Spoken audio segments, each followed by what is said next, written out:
All right, so last time I was up here, I did this and I want to do it again. So if y'all would all give a round of applause to the media team in the back. They do so much for everything here. They make the atmosphere, they make everything go so smoothly, and I just want to say thank you all again for everything y'all do back there. So, all right, so getting into the sermon tonight, who remembers the verse that we've been going over throughout the series? Okay, yeah, right, First Thessalonians. What'd you say? 1-3, correct. All right, so we're going to throw it up on the screen real quick. We're going to do a quick recap on what we've been going over this week, or these past few weeks. So, 1 Thessalonians 1:3 is saying, remembering without ceasing your work of faith and labor of love and patience of hope in our Lord Jesus Christ and in the sight of our God and our Father. All right, so who remembers what Ben talked about? Ah! Wait, faith is a muscle. There, I heard it right there. So faith is a muscle. Okay, one more time. I heard this side. Let's do this side. Faith is a muscle. There we go. There we go. All right.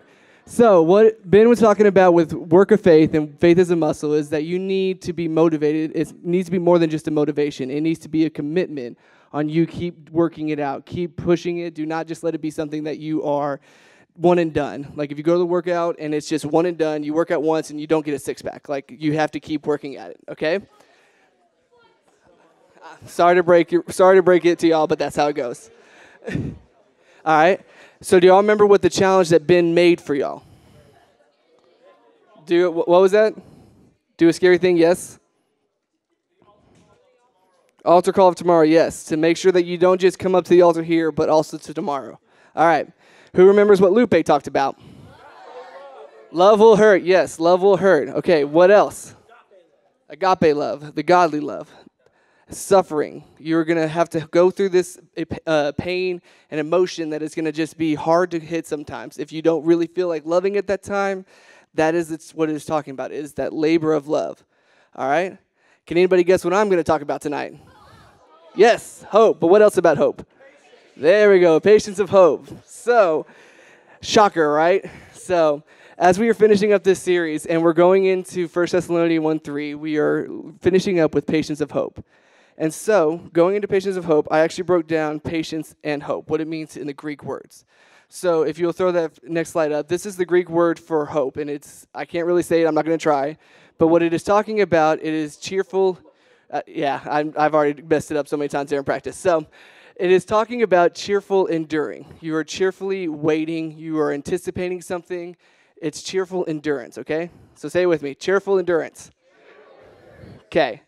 Now, if you throw the next one up, the next word for hope in the Greek is that. I don't know how to say it either. So, like I said, I messed it up so many times when I was trying to practice it. So, but what it is talking about is confidence, okay? It is talking about security, reassuring. Hope is confidence, okay? So, patience is what? Cheerful endurance, okay? Hope is what?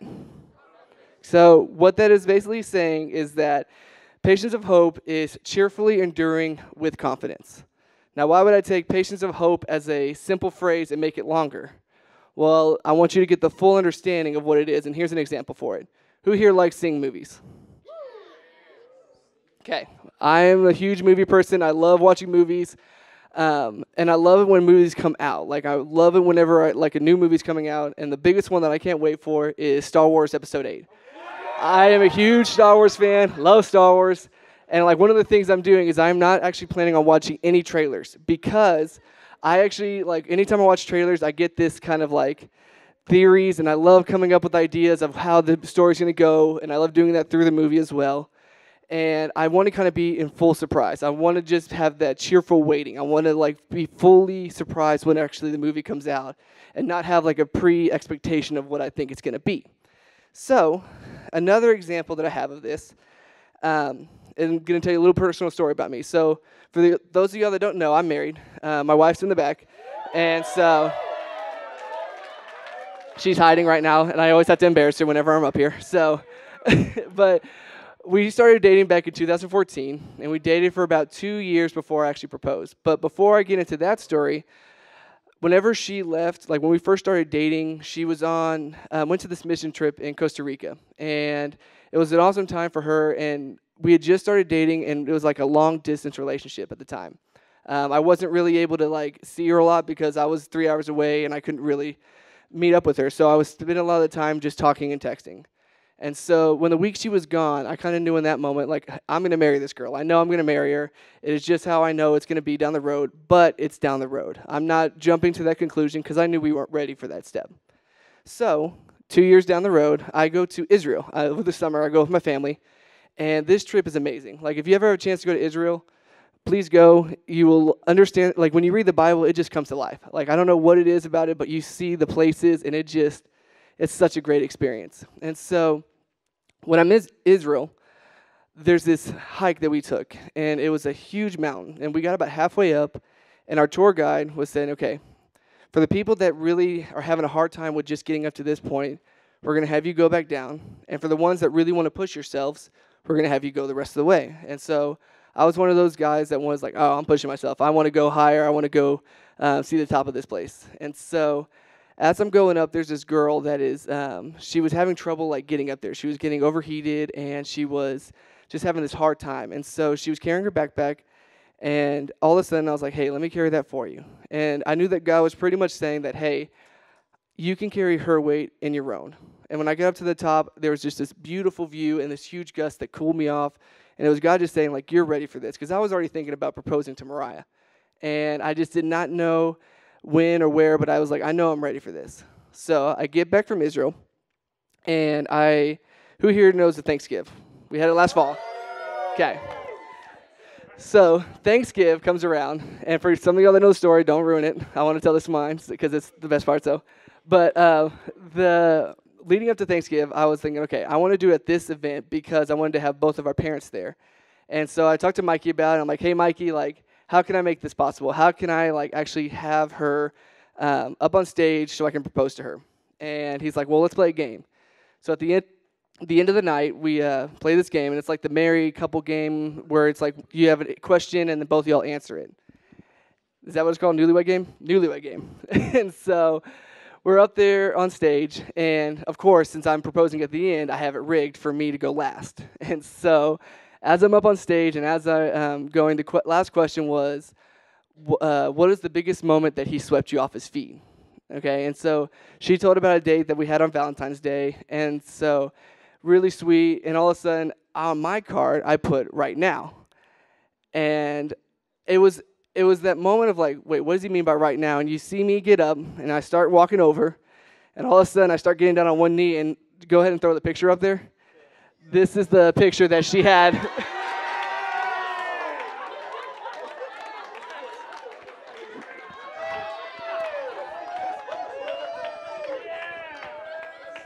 Now, as you can tell, she is shocked. She had no idea this was coming.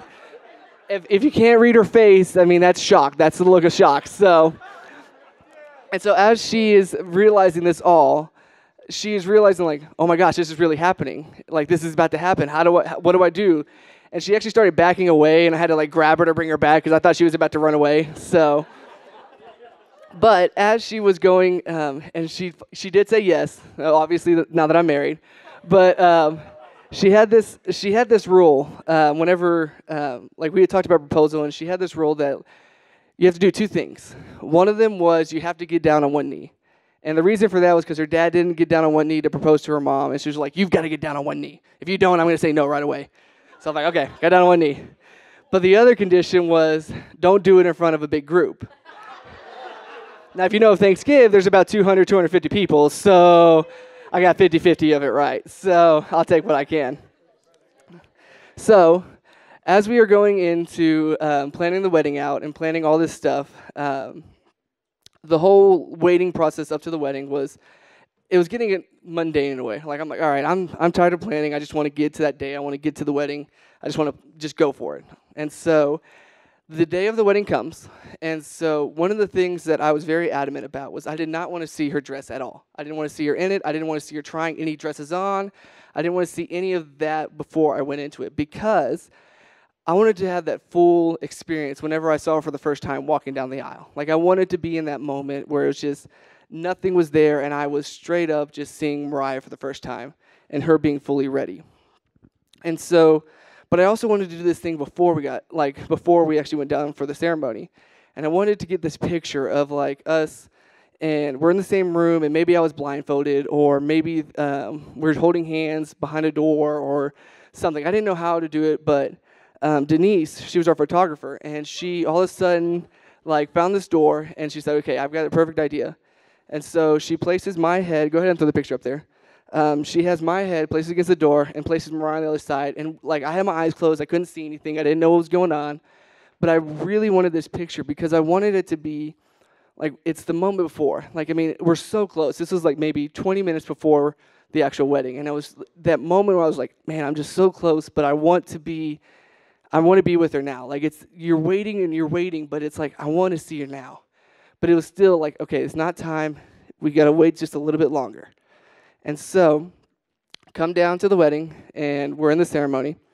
And all of a sudden, I am in this panic mode. Like, guys, this is a word of advice for whenever you get to this moment, whenever you have her. 5 minutes before, when you're standing outside in the hallway waiting to like go up to the altar, your heart's gonna be beating. It's just gonna be what it happens. Because throughout the whole night, the whole day, I was not worried. And then the 5 minutes before, I'm thinking, okay, how is this gonna work? Is she gonna be there? Like, is she gonna be on the other side of the door? Am I gonna be here? Like, am I gonna run out? Like, it was like my heart was pounding, but it came to the point where I was like, okay, no, I'm here. I'm ready to do this. And so we are working up to this moment, and I'm up standing at the altar, and all of a sudden, like, the bridesmaids are walking down and everything, and I see the doors closed, and I know that they're right behind it. And so I want to go back to the rehearsal dinner. So the rehearsal dinner, whenever you have to like do the whole ceremony throughout the whole thing, and whenever I saw her walk down, like before the wedding, man, I wanted to scream. Like I wanted to go, like that's my bride. That's about to be my wife. I was like super excited. And the day of the wedding, man, I can't describe that feeling to you. Like I really can't. I know this picture can like tell you probably what I was feeling. No, go back. You can go back to the next one. This picture can describe what I was feeling.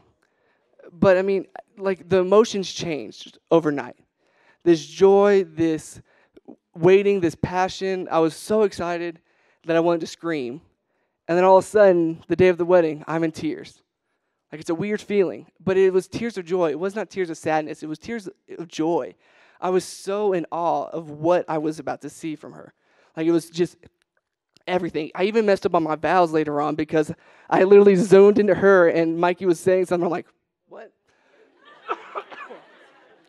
And so it was just crazy how much that I was able to wait and endure. I was cheerfully enduring, and I was confident that she was going to be there. So the cool thing about this was that me having patience to wait for that moment gave it true value. It gave me that hope, that true value that she was going to be there and that I was going to be there and that we were about to take this journey on together. If you have your Bibles, flip over to Romans 8:22.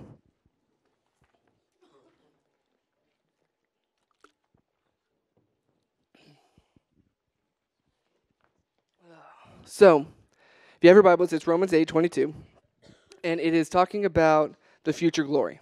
It is talking about what is to come, okay? And so, starting in verse 22, for we know that the whole creation has been groaning together in the pains of childbirth until now. And now only the creation, but we ourselves, who have the first fruits of the Spirit, groan inwardly as we wait eagerly for adoption as sons, the redemption of our bodies. Okay, now I want you to tune into these next two verses. For in this hope we were saved. Now hope that is seen is not hope. For who hopes for what he sees? But if we have hope we do not see, we wait for it with patience. So what is this talking about? What is these last two verses that we're talking about hope talking about? Well, it's saying that if you can see the end goal, if you can see this moment, then what's the purpose of this moment? What's the purpose of seeing the glory of that moment? So if I had saw Mariah beforehand, maybe it may have been just as special. It may have been I was still in that awe, but I would have to I would have cheated myself out of it in a way. What this passage is talking about is it's talking about heaven, okay? And then it's talking about heaven and saying that we're not going to be able to see heaven until we get to heaven. We're not going to be able to get to that point of where we can see that here on earth. We can see glimpses, but we cannot see the full picture because it's a whole different, there's not a way to describe it. You have this moment and you're just like, I want to see heaven, but how? How do I see heaven? So I have a question for y'all. Who here is afraid of heaven? Now, I know you probably are afraid of hell, but who here is afraid of heaven? To be honest, I'm afraid of heaven, yeah. Like I see a few hands up. I'm afraid of heaven. And I think the reason why I'm afraid of heaven is because I have these questions that I can't answer. There's no answer to them. I mean, I have to wait until I get to heaven to ask them. But the questions that I have that come to my head are, how long is eternity? How long is eternity? I mean, I'm here on earth, and the normal tradition is we live to be about 100 years old, and then we die. Is that going to be the same thing in heaven? Or is that going to, is it going to be maybe just a longer period, where it's maybe 200, 300 years? I have no idea. Another question I have is, will I be sitting in the clouds doing nothing? Seriously, does anybody think that as well? I'm going to be sitting up in heaven, and I'm just going to be sitting around, and it's like, okay.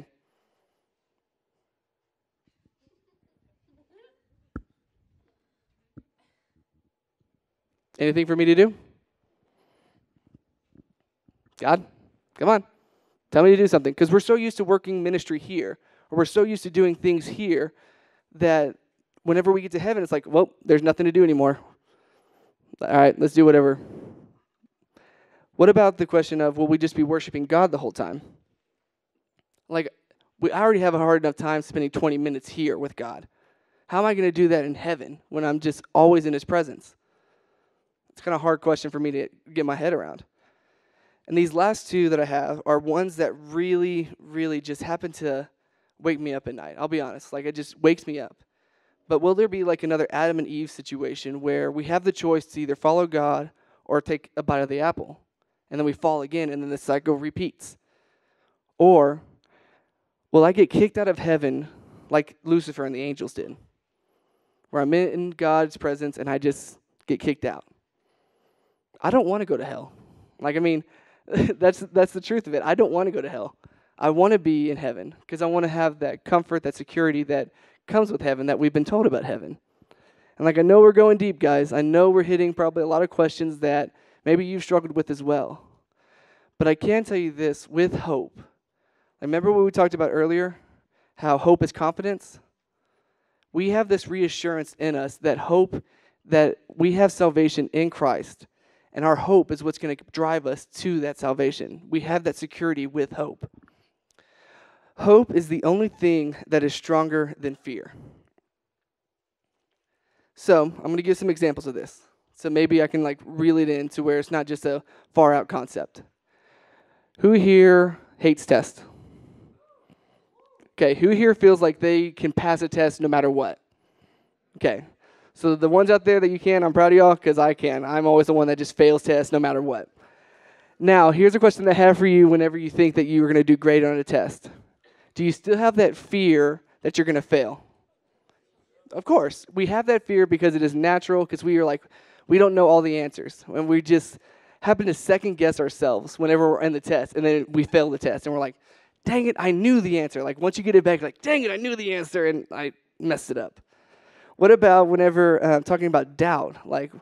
Doubt makes us think that hope is not real either. When we start thinking about it too much and when we start second-guessing everything, we start doubting that God's actually going to come through with what he says that's true.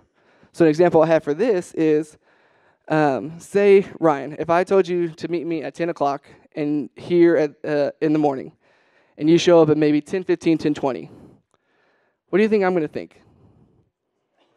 Slacker, he's not really wanting to do this, he's doing homework.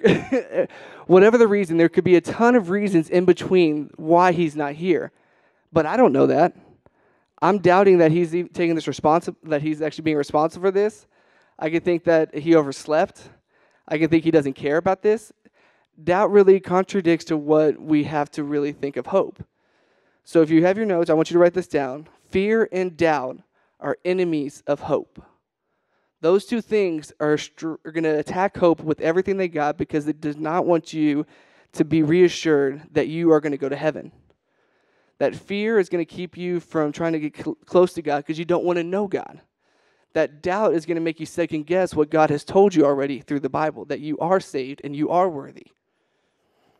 So, flipping over to, or going with those two examples, what that pretty much tells me is that our mind can be used against us. Our mind has a way of just twisting things that God has made into being holy and being good. And so, this reminded me of a verse in 1 Thessalonians 5:8. But since we belong to the day, let us be sober, putting on faith and love as a breastplate, and the hope of salvation as a helmet. Now, I love how it's using armor. I love how it's using armor because I always think of being in a fight whenever I'm dealing with spiritual stuff. I always think of like I'm in a fight and I need to have my armor on so I'm protected. And so, why does it use helmet when it's talking about hope of salvation? And we just went over that. It's talking about how our mind can be used against us, and that helmet is protecting us from the outside world. And it's making it to where we don't have the devil whispering into our ears and saying that you are not going to be saved whenever you die. You are not going to be whatever. Like whatever he's saying to get your head twisted and make it to where it's like, God doesn't love you. God doesn't care about you. Why are you serving him? And guys, I know I'm hitting on hard stuff, and I know I am.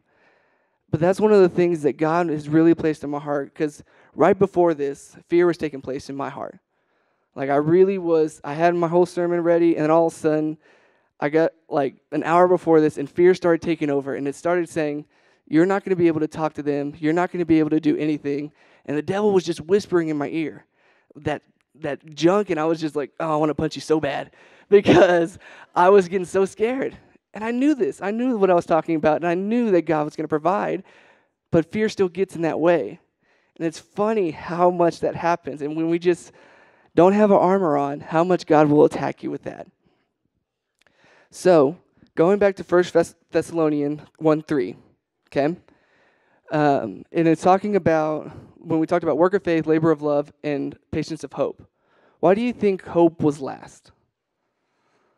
Like, hope is at the very end, and it's a weird thing to think that hope is last. And it talks in Corinthians 13:13, I think, where it says love is greatest of all these. So you would think that love would be last. But Paul really stresses out that hope is going to be last here because it is a thing that keeps faith and love going on. Okay, going back to like Thessalonians 5:8, and it talked about the breastplate, how faith and love is a breastplate. That is talking about your heart. That is talking about your emotions, how you are dictated stuff. When you're working out your muscles, when you're working out all the stuff and you're just pumping iron, you're building that muscle up, but you're building up your heart. When you're suffering through that love, you are building up your heart. You're building up those emotions to like keep you going. But hope is at the very end because hope is dealing with time. Okay, hope is dealing with time. The true test to hope is time. And the reason that is because the longer you go through things, the longer that you are walking this walk with Christ, that is when the devil's going to take you hard. Because your heart is going to be on fire for God. Your heart at the very beginning, if you just become a new believer, you become this passionate Christian. Like, man, I want to serve God. I want to do everything. But maybe some of you have been there and you've had that your heart and that fire, but maybe you're not feeling that so much anymore. And that's because time is going on and you start seeing the world again. Like when you're first saved, you see the world as it's a victory for God. God has beaten this world. He is not going to be able to, the devil can't do anything about it. But we're still in this world. Like we're still in it. We're not in heaven yet. So we start seeing the evil again. And it starts just creeping back into us. The longer we live, the harder it will be to have hope.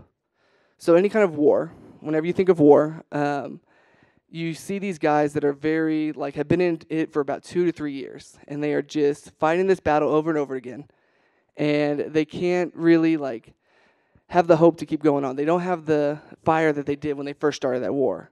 Has anybody here seen the movie The Patriot? Okay, I love that movie with Mel Gibson. Like, it's such a good movie. But you see all of them at the very beginning, and they're all passionate, and they're all on fire. And then as the war goes on, they start losing that hope. They start losing why they were fighting. You see them just kind of going into it, and they're just like, yeah, we're here, we're fighting. What's the purpose? I don't get it. But then you have a new blood, Mel Gibson's character, come in to reignite that passion, to reignite that fire, and say that, no, this is really worth fighting for. We've got to push on. We've got to push on. We've got to push on. And that war just keeps going on and on until finally it is won. Now, that's one of the things. We know that the war is won with God. Like, we know that God has won the overall battle. It talks about that in Revelations. However, as time goes on, we start losing assurance because we're dealing with battles to battle to battle.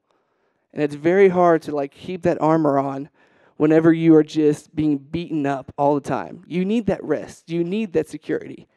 And that is what hope is talking about. There's a book by C.S. Lewis, and it talks about, it's called Screwtape Letters. And it's a great book. I've only read bits and pieces of it. I haven't read the whole thing. But here's pretty much the summary of the book. It's these two demons, and one of them is an older guy or a demon that's been in this kind of routine. He knows how to make people fall, and he's giving advice to this younger demon. And as he is going into this, he is telling him, like, situations that you want to prevent.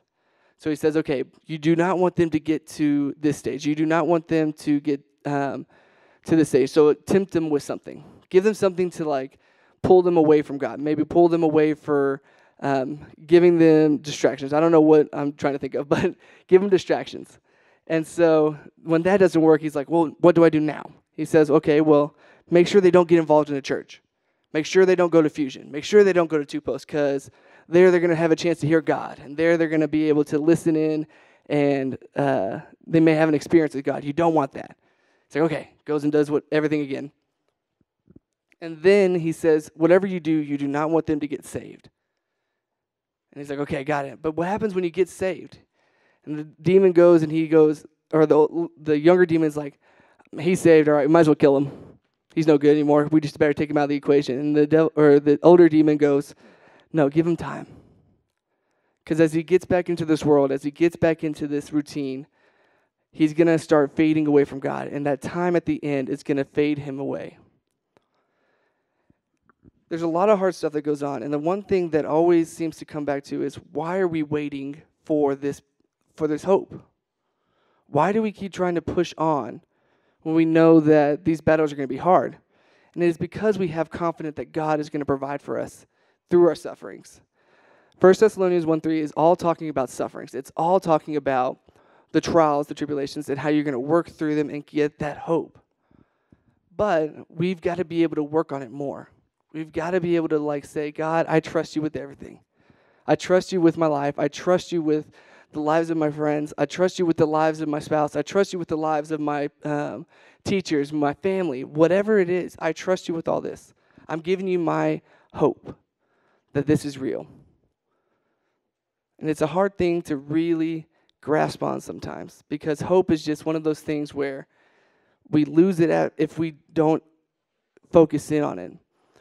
Going back to the armor, whenever I talked about the helmet, when your mind starts attacking you, it's going to be something that you have to consciously decide that, you know what, that's coming from the devil.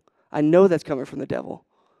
And I'm going to make sure that I'm not focused in on that, and I am doing what God is asking me to do, and I'm going to focus in on what God has told me already. Worship team, would you come?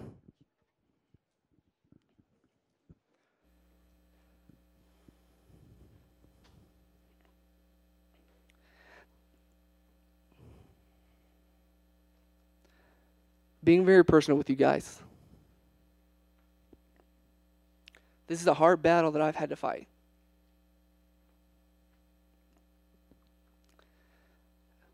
For the ones that have been in ministry for a long time, this is probably my 5th or 6th year where I've really, really tried to go into ministry and really try to give everything to God. But there's been so many losses along the way. As a mentor, it took a lot of me out to pour into these guys and have them just walk away. For the mentors out there that have had that, it hurts.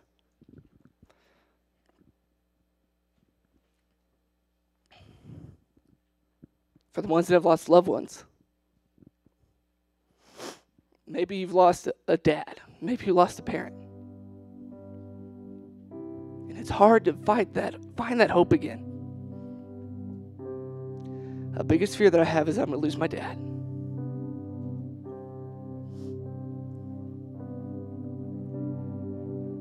And I know it's just a fear. And I know it's not like something I have to worry about because my dad, he's a faithful Christian. I know he's gonna go to heaven. But that fear and that doubt just gets to me.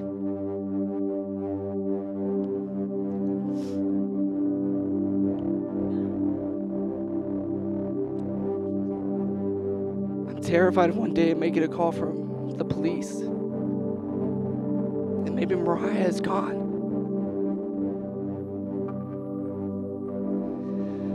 There's going to be those times whenever your faith and your love is going to be tested. There's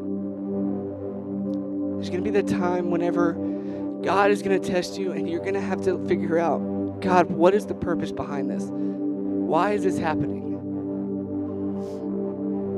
And it's that hope that really pushes me on. It's the hope that I know that one day when I get to heaven, it talks about in Revelations that there will be no more tears, that there will be no more sorrow, that we will rest with him in eternity.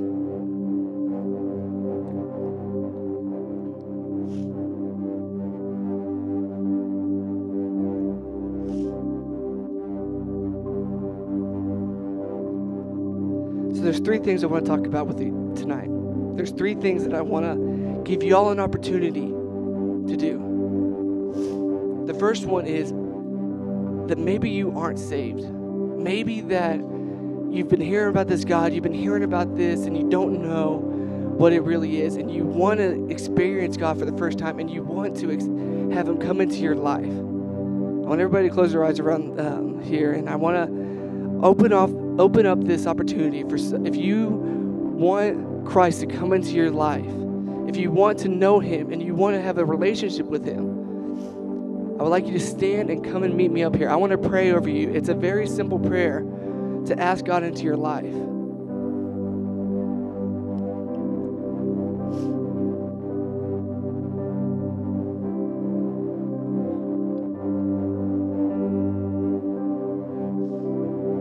No matter what you've done, no matter what is going on in your life, it doesn't matter about that. Don't feel any shame, don't feel any guilt. God loves you for who you are. He's not mad at you, he's not anything with you. He wants to know you.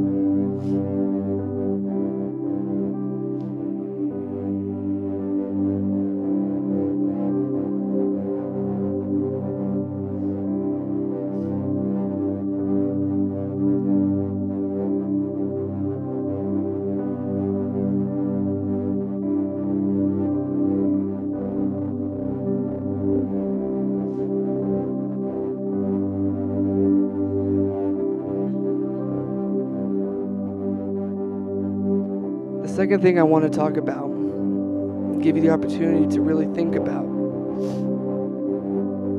is what are you putting your hope in? The way that my mind thinks about this is that, man, if I just get this, then I'll be happy. If I put my hope in money, I'll have security. If I put my hope in success, then I'm going to be successful. If I put my hope in this girl or this guy, they're going to be my wife or husband down the road. If you are putting your hope in anything but God, then you got to make sure it's going back to God. with me and Mariah, there has been a lot of tests and trials that have gone through that God has tested me with that relationship, and He's still testing me. But I'm always putting my hope in God that it is going to be a godly relationship between me and her, and it's going to be a godly relationship to show me how God loves me. My hope is in God with that. And it doesn't have to be something where you have to feel guilty about that. It's okay if you are just a few degrees off. It's just making sure that you're going back to the course of God. Peter did that when he was walking on the water. He had his sights on God, and he was looking at God, and he was walking on water, and all of a sudden he had this moment of looking left and looking right, and he started to sink. And he realized, like, I should have just been looking at God. And so putting our faith and our hope in God is all that matters. And the last thing that I want to give you the opportunity to think about and to go to God with is for the leaders that have been in this ministry for a while. And you've gone through so many heartaches. And you've gone through so many pains, and you've lost people, and you've poured out your heart and soul to these people that you want them to know God. And it's gone. Or maybe you've lost a loved one and you start blaming God. Or some circumstance to where you have to put your hope in God again. Then I encourage you to come down to the altar. I encourage you to take this time to spend with God, because believe it or not, we only have 5 more weeks of 2 posts, and then it's summer. And then what happens? You go home. Maybe this is just all a phase. Maybe time is taking its course. And you just start kind of drifting away from God. So if you're putting your hope in something that is not God, and you want to put it back into God, I encourage you to stand and come to the altar.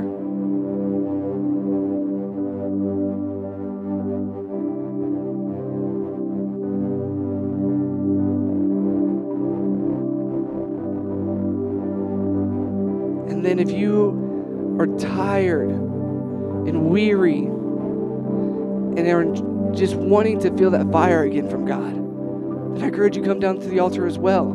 Do not be afraid of the altar down here. Do not be afraid of His glory. His glory is what keeps me going. His glory is what keeps the fire in me.